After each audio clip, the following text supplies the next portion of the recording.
جابر بن عبداللہ انصاری رضی اللہ تعالیٰ عنہ سے روایت ہے، انہوں نے رسول اللہ صلی اللہ علیہ وسلم کی زبانی بندش وحی کا واقعہ سنا۔ آپ صلی اللہ علیہ وسلم نے بیان فرمایا، ایک بار میں کہیں جا رہا تھا کہ مجھے اچانک آسمان سے ایک آواز سنائی دی۔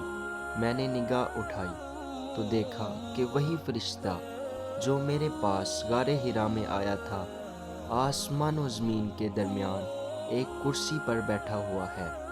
میں اسے دیکھ کر سخت دہشت زدہ ہو گیا۔ گھر لوٹ کر میں نے اہل خانہ سے کہا، مجھے چادر اوڑھاؤ، مجھے چادر اوڑھاؤ۔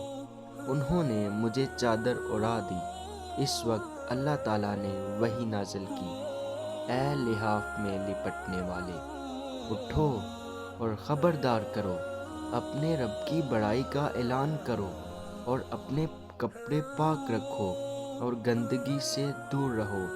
پھر نزول وحی میں تیزی آ گئی اور لگاتار نازل ہونے